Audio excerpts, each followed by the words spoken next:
friends. Praise the Lord. A very warm welcome to you all in the name of our Jesus Christ.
Praise the Lord, dear brothers and sisters. A warm welcome to you all in the matchless name of our Lord and Savior, Jesus Christ. In our program, Bible Manthan, you will see Aradhna Mela Group presenting a Christmas bonanza as we march forward towards the Christmas season. Yes, dear friends, it is a series of 5 episodes. Don't you miss them? Truly, the joy of Christmas is in knowing God clearly so that we love Him dearly. May I now welcome Pastor Srushti David to present the first episode titled The Story of Heaven. Keep your notebook and your pen ready to note the references, please, which you must read again. Hello, dear friends. Praise the Lord. A very warm welcome to you all in the name of our Jesus Christ. Very soon, the season of Christmas is coming. The joy of our Savior, the birth of our Savior, is coming soon. So let me ask you a question. What is Christmas to you all or to us all? Is it only cakes and cream?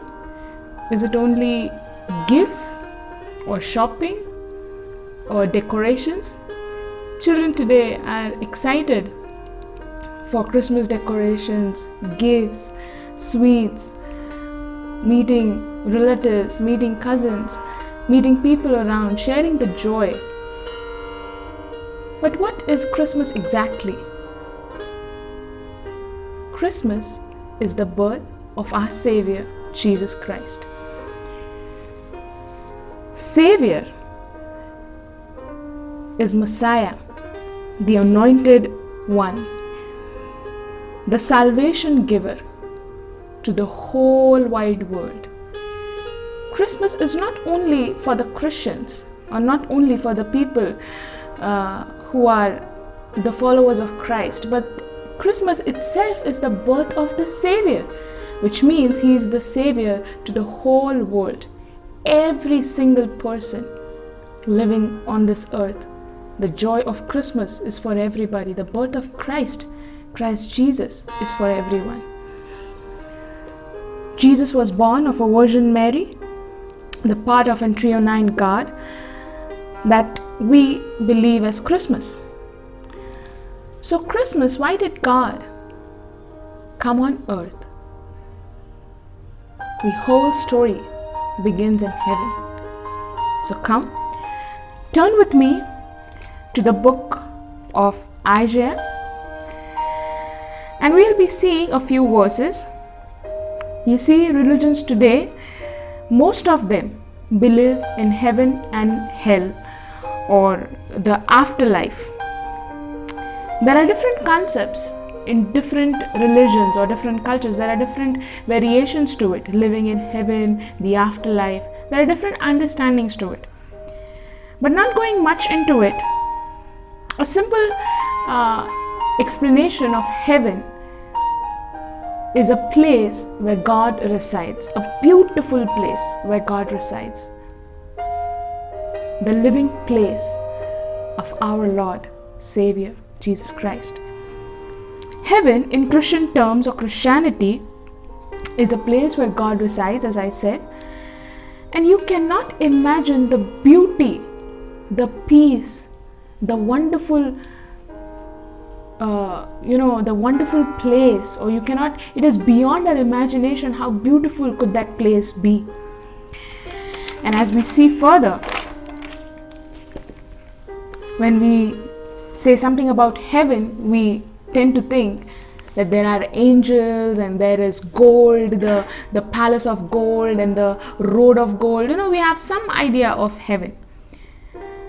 So as we move further, these angels that are there in heaven, they are created by God. This was the time of creation. As we read in Genesis, we find out that in the beginning, the heavens and the earth were created. And now when these angels were created, when we read in Revelation, turn with me to the book of Revelation, chapter 4. Revelation chapter 4 and verses 9 onwards, we are going to see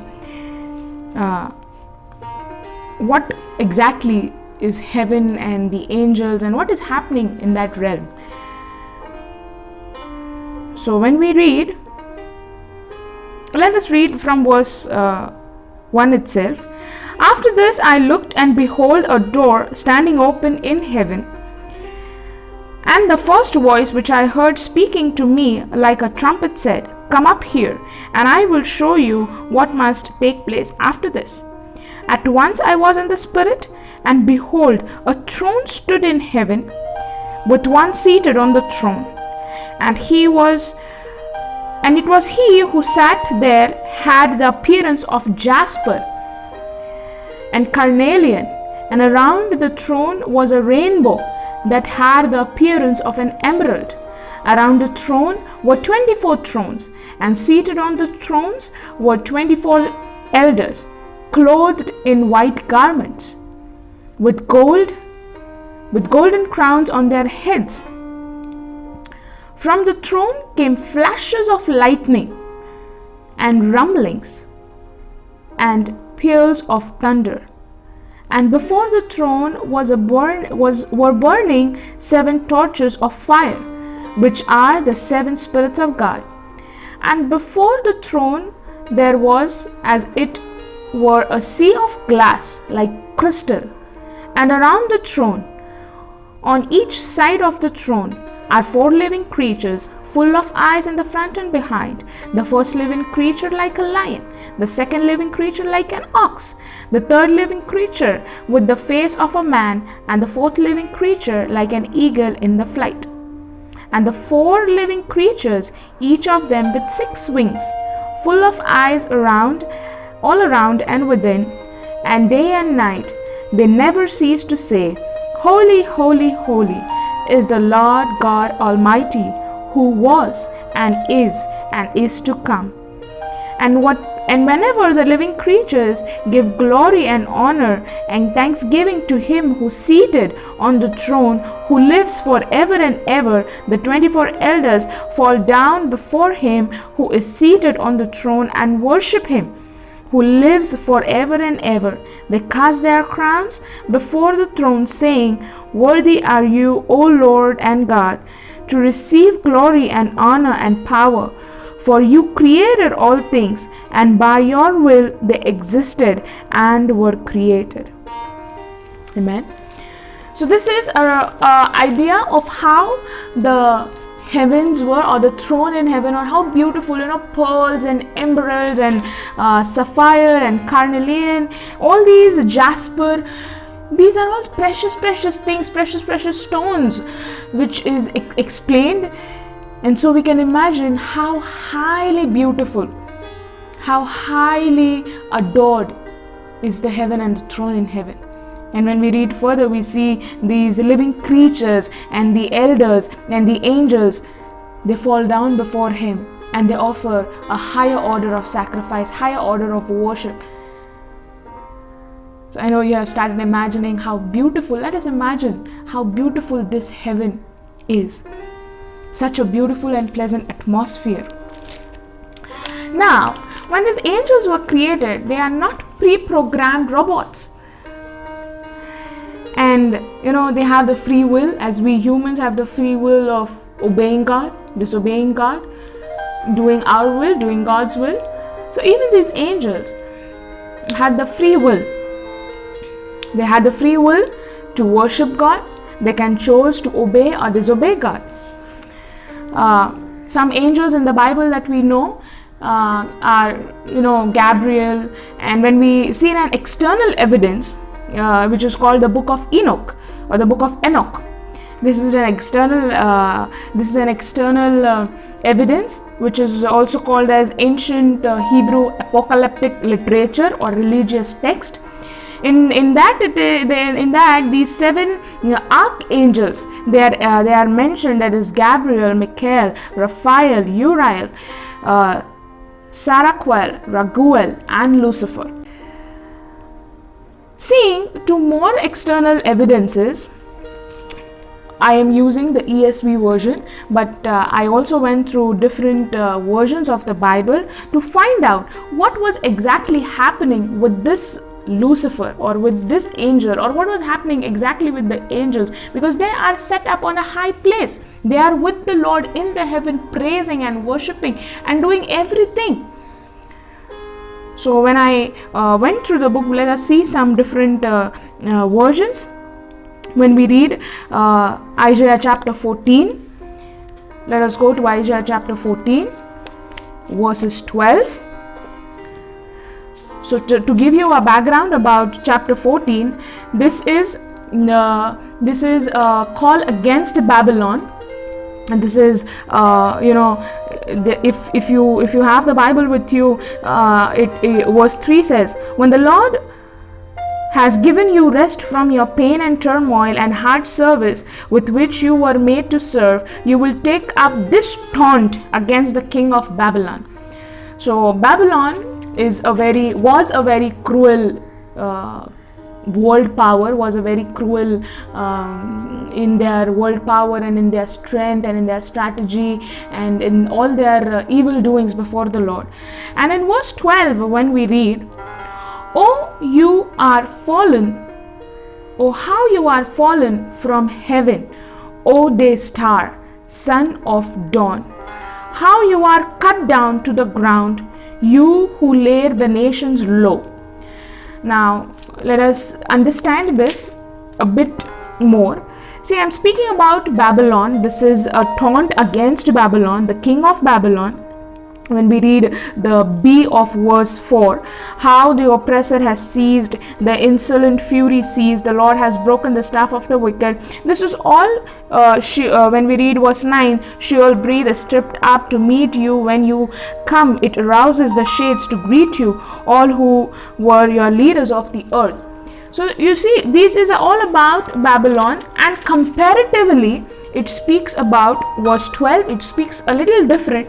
When we read the other versions of verse 12 in different Bibles, the Bible in Basic English, the BBE version, it is, "How great is your fall from heaven, O shining one." When we read the DBY, that is the Darby translation, is, "How thou art fallen from heaven, Lucifer, son of morning." When we read the English Standard Version, it is the same, "How thou art fallen, O day star." When we read the Good News Translation, it is, "King of Babylon, bright morning star." When we read the Jubilee 2000 version, it is, "O Lucifer, how thou art fallen from heaven, son of the morning. When we read the King James Version, if any one of you have it, how thou art fallen from heaven, O Lucifer, son of morning. Even in the Apocrypha of the same version, it is mentioned Lucifer. Even in the New King James Version, it is mentioned the same as Lucifer. Now, when we see a corresponding to this same explanation, when you read forward, I won't be reading it, but we here are talking about how this Lucifer, or how this angel, what was happening in the realm of heaven. So turn with me to Ezekiel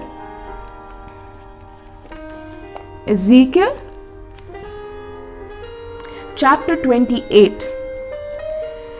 Now again, this is a lament against the king of Tyre.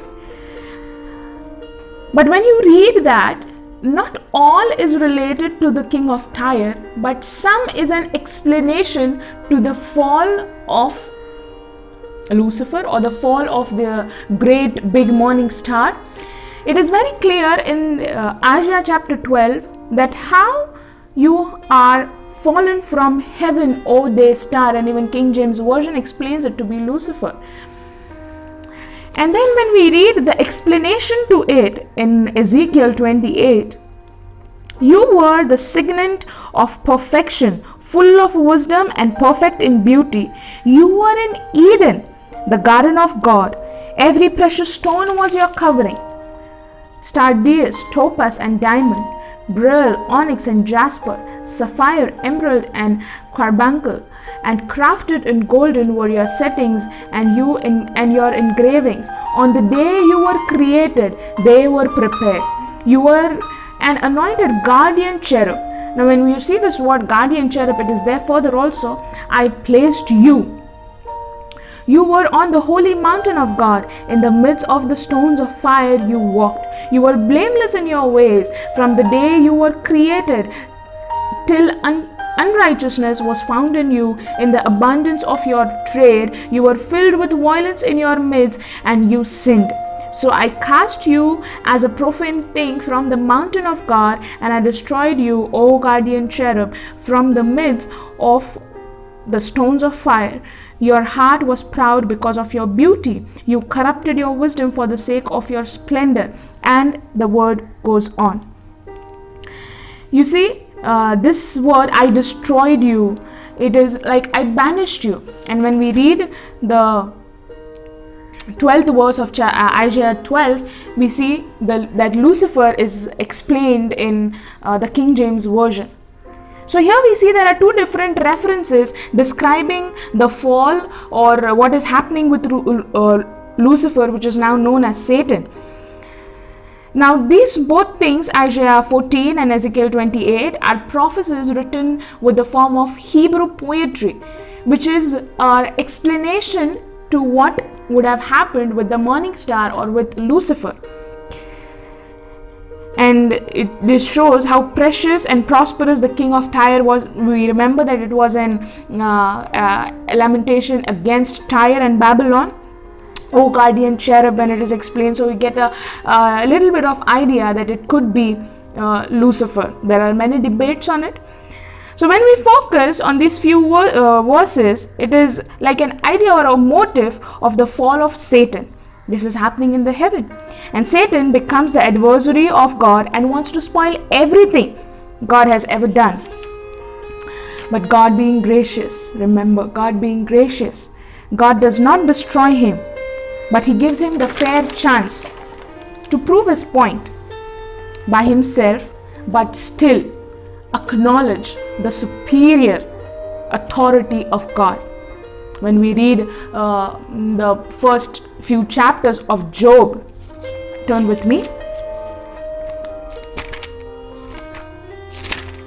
Job chapter 1 and 6 verses onwards. Now there was a day when the sons of God came to present themselves before the Lord, and Satan also came along with them.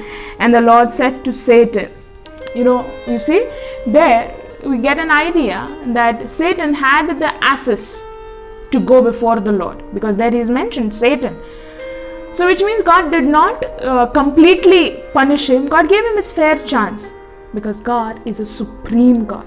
There is nobody that can defeat God, the God who lives in that beautiful heaven. You see, God did not just punish and leave. No, God showed his superior power. That place, that heaven, is for us to acknowledge the superiority of God in our life. Let us acknowledge the superior authority of our Lord in our lives, living away whatever pride we may be carrying, because Lucifer was that one. From a beautiful angel, from a beautiful cherub, from a beautiful creature, from a beautiful angel, we see the explanation in the references that I gave. Such a beautiful one, but yet fell because of the pride. A beautiful place, heaven to live, is a place for you and me, where we are going to go after life. We'll be seeing in the next series of how that occurred. Till then, let us all think about the beautiful heaven God has created, where never there is cease to worship and prayer, saying, Holy, holy, holy is God Almighty, who was and is to come. That is the promise. May God bless you, living your lives in. Thank you, Pastor Srushti, for sharing the awesome picture of heaven as stated in Revelation chapter 4, verses 1 to 11, and also introducing Lucifer as given in Ezekiel chapter 28, verses 11 to 19. प्यारे बहनों और भाइयों, यीशु मसीह के जन्म का आनंद पाने के लिए ज़रूरी है कि हम परमेश्वर को जान लें। इसलिए हम 5 मालिका देखेंगे। आज पास्टर सृष्टि ने हमें इस पहली मालिका से परिचित किया है, जिसका नाम है स्वर्ग की कहानी। नए नियम की आखिरी पुस्तक प्रकाशित वाक्य के 4थे अध्याय से पहली आयत से 11वीं आयत तक पूरे अध्याय में स्वर्गीय सिंहासन के बारे में बताया गया है। इस मालिका में हम लूसीफर से भी परिचित होते हैं। जूने नियम में से एजकेल नबी की पुस्तक अध्याय 28 13 आयत से 19 आयत तक इसे पूरे मन से वापस पढ़ना जरूरी है। प्रियांनो, ख्रिस्त जयंती निमित्ताने परमेश्वराला पूर्णपणे जाणून घेण्यासाठी आपण 5 मालिका न चुकता पाहणार आहोत। आजची पहिली मालिका स्वर्गाची गोष्ट आपण पाहिली। लुसिफर सैतानचाही परिचय आपण पाहिला। तर प्रगटीकरण याचा 4था अध्याय वचन 1 ते 11 व एजकेल अध्याय 28 वचन 13 ते 19 हे परत वाचणं आवश्यक आहे।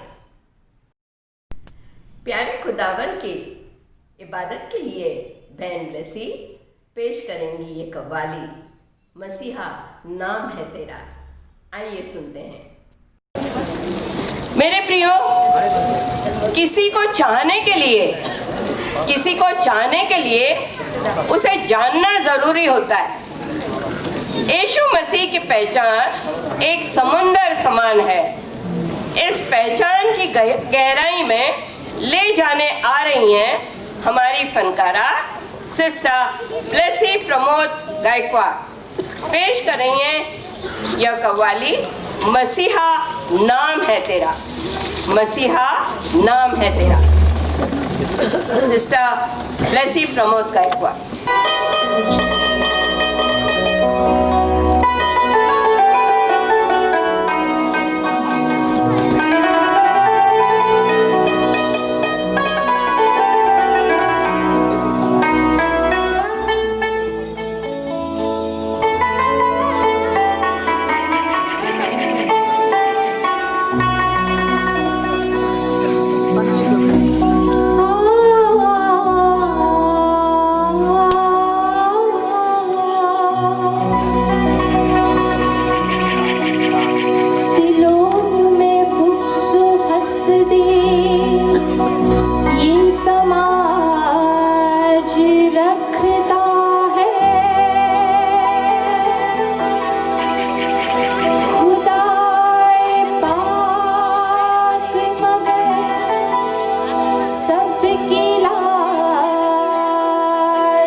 ही है हम सबका सहारा, वो ही है अपने जीवन के कश्ती का किनारा। Dear brothers and sisters, we all know the story of Joseph, how he was thrown in the pit by his brothers. Dear friends, even we may find ourselves in a pit in these difficult times. The pit can be of any type. Maybe a physical pit where you need healing, a spiritual pit, or maybe a financial pit. But remember, when you are in the pit, don't you put a question mark where God has put a full stop. Check out whether you have truth decay. If yes, brush up on your Bible. And wherever you live, maybe your office or your home, see that it is not only air conditioned, but it is also prayer conditioned. If you are in a financial pit, check whether you are an undergiver and overspender. Let me encourage you with these words. If you are in any pit, cry out to God. And when you come out of the pit, glorify God. Because God will never leave you in any pit, as said by David in Psalms 16:10. Shall meet you next week with the second episode. Till then, stay blessed and shalom.